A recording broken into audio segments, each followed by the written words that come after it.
यहाँ पे हमारा ज़्यादा से ज़्यादा मकसद यही है कि हम क्लियरिटी के साथ चीज़ों को सीखते जाएं।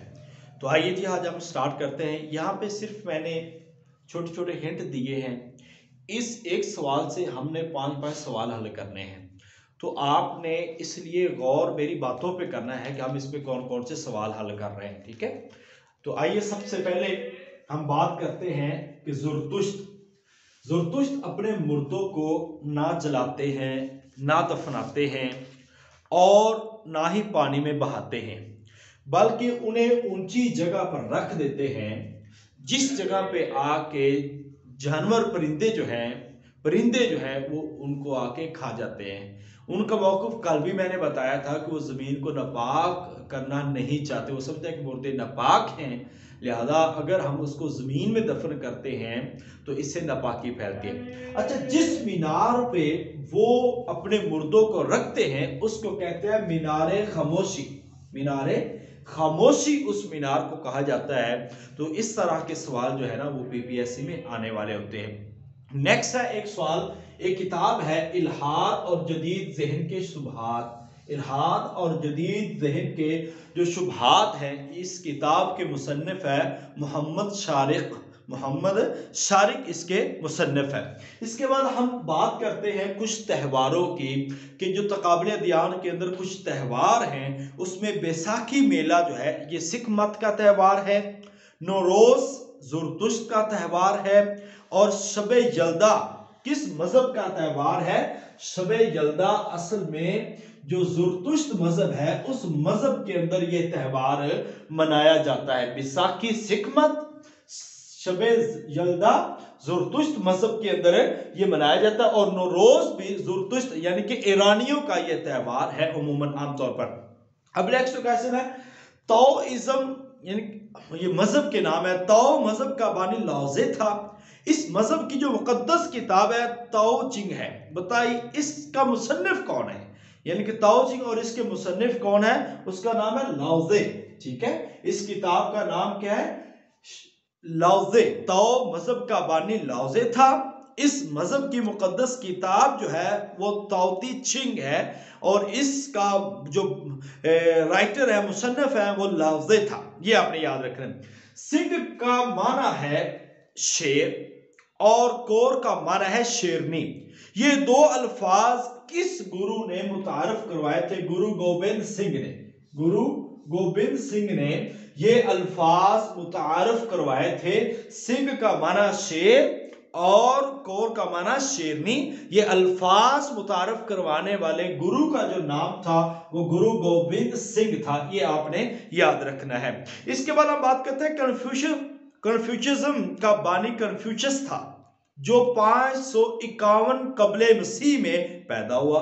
इसने इस किताब के मुतल्लिक कहा था कि, यानी कि किस किताब के मुतल्लिक ये सवाल आ जाता है कि अगर मेरी उम्र 50 साल भी मेरी उम्र इजाजत दे और 50 साल तक भी मुझे इस किताब को पढ़ना पड़े तो मैं इस किताब को पढ़ूंगा। तो वह है बी किंग। उस किताब का नाम क्या है, बी किंग। ये सवाल मैंने यहां पे लिखे नहीं हुए, मैं अभी कुछ चीजें क्लियर करता जा रहा हूं।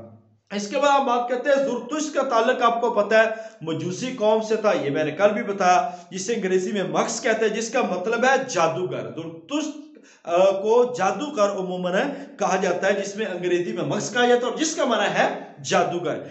हिंदू धर्म के बारे में कुछ चंद सवालात आपके सामने रखते हैं कि हिंदू धर्म में मुतादिद फलसफे मौजूद हैं, जिसमें सांख्य है, योगा है, वेदांत है, और इस तरह के जो सांख्य का जो बानी है वो महाबनी कपिल है, योगा का पतंजलि है, और इसी तरह के जो फलसफा न्याय है इसका बानी जो है वो कहा जाता है गौतम को। किसको कहा जाता है, गौतम को। इसे हिंदुस्तान का अरस्तु भी कहा जाता है, यानी कि हिंदुस्तान का जो अरस्तु है वो गौतम को कहा जाता है। हिंदुस्तान का अरस्तु गौतम को कहा जाता है। ऐसे हम बात करते हैं हिंदू मजहब में जो अख्तरी मूर्ति है, ये आपको मैंने कल भी बता दिया था। ऐसे ईसाई मजहब में अकीदा तसलीस है। अकीदा तसलीस ईसावियत के अलावा मैंने बता दिया कि ये त्रिमूर्ति का तस्वर हिंदुओं में पाया जाता है, जिसमें ब्रह्मा, विष्णु और शिव 3 खुदा है।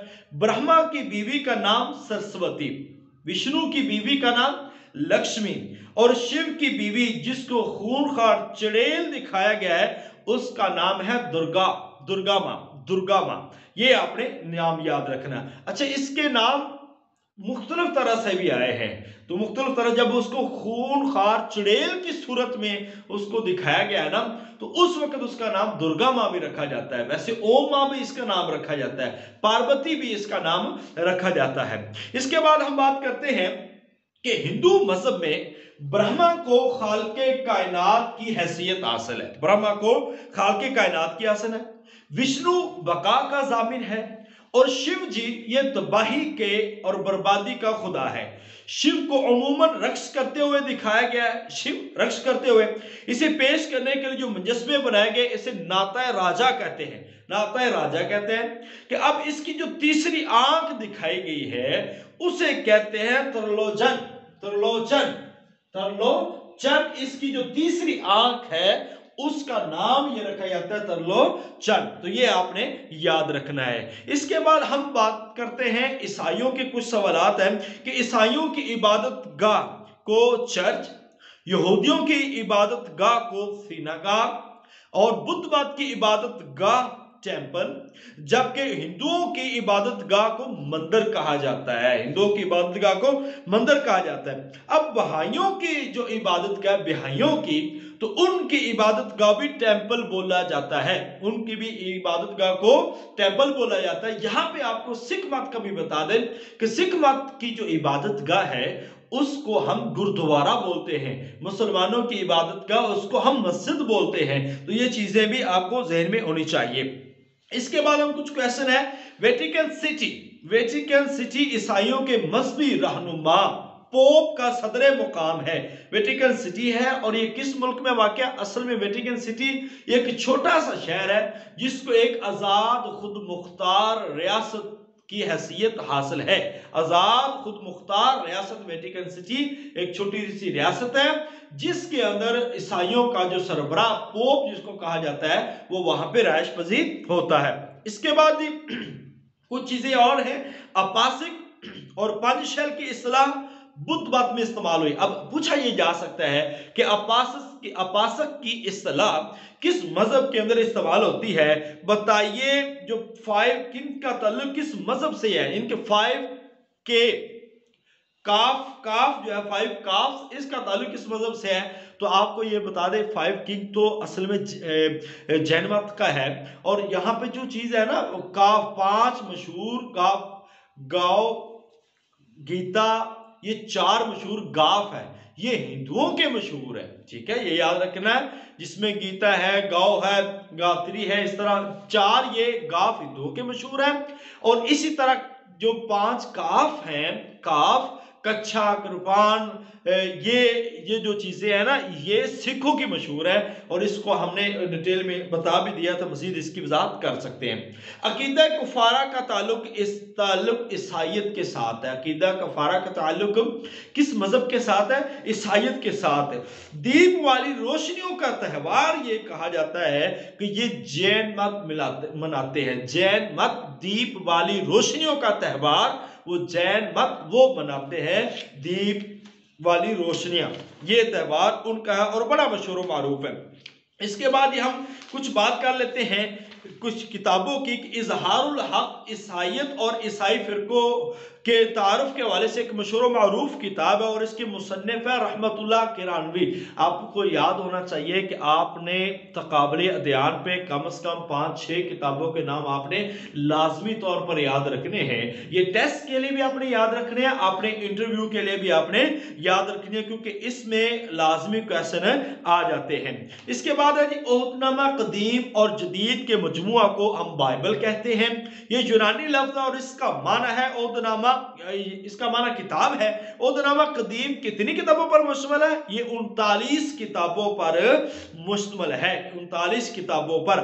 इस तरह एक और सवाल है कि क्रिसमस ईस्टर इशाए रब्बानी ईसाइयों के मारूफ त्यौहार हैं। इशाए रब्बानी, अच्छा कल इसको यहूदियों के साथ कहा गया था, मगर ये बेसिकली अगर जो त्यौहार देखा जाए तो ये ईसाइयों का त्यौहार है।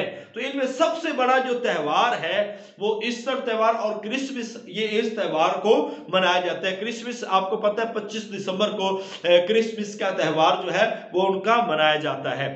इस तरह अहिंसा यानी अदम तशद्दुद का नजरिया ये बुद्ध मत के अलावा किस और मजहब का है? अहिंसा, अहिंसा जो है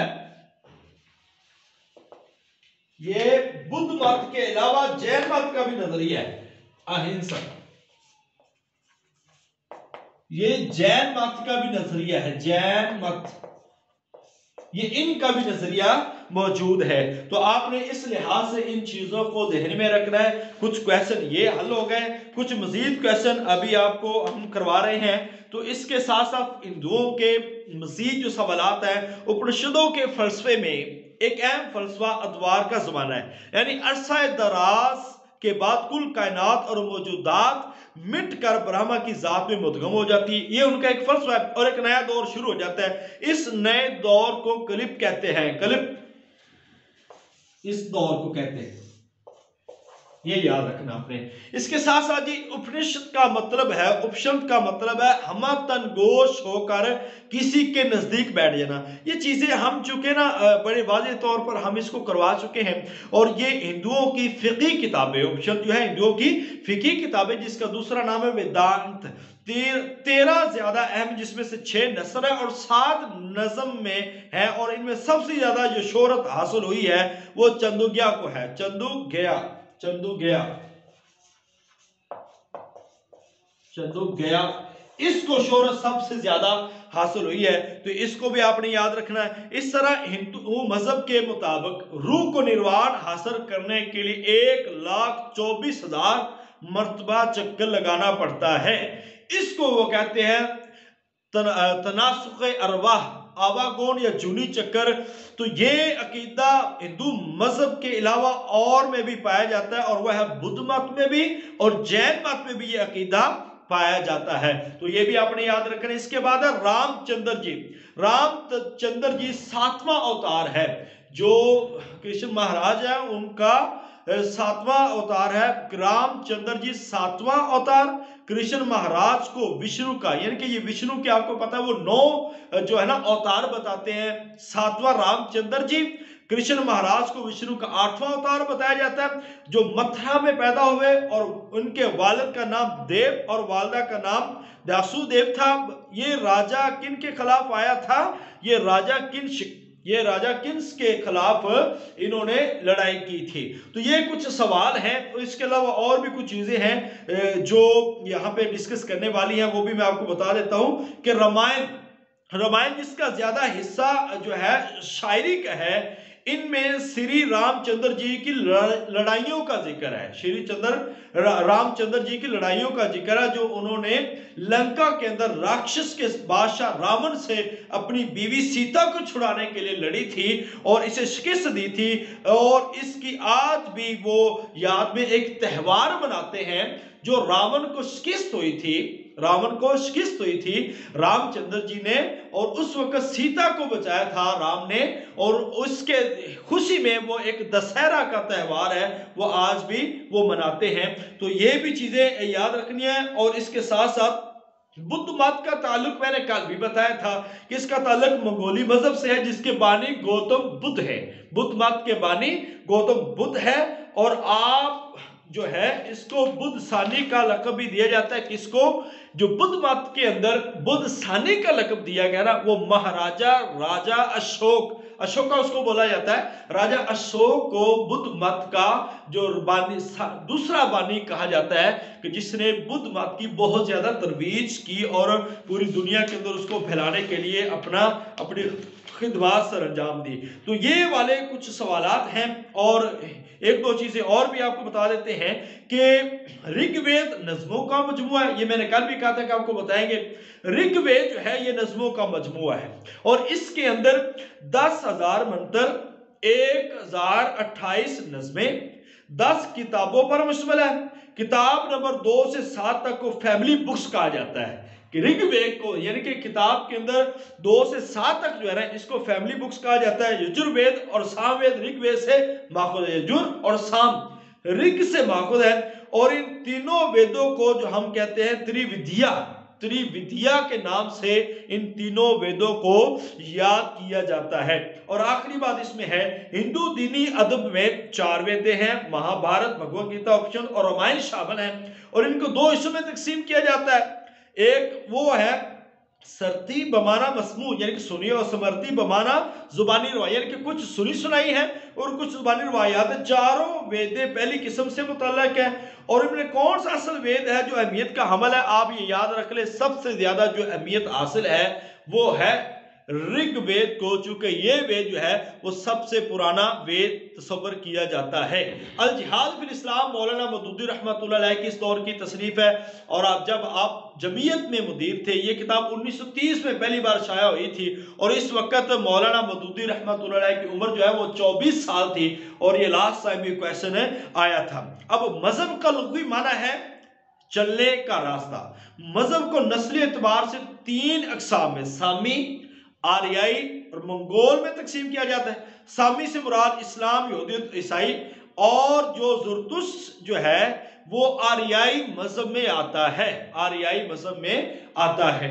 तो शिंटो मत, बुद्ध मत, ये मैंने बताया था, ये मंगोली मजहब के अंदर वो कुछ मजाहब आते हैं। तो इस तरह आपका ये जो सीधा सवालात थे जो तकाबले अध्ययन के, वो आपको कोशिश की गई है कि आपने इसको अच्छी तरह याद करना है। और जो चीज़ें रह गई हैं वो पहली वीडियोस के अंदर अगर आप देख लें तो उसमें भी आपका फ़ायदा हो जाएगा।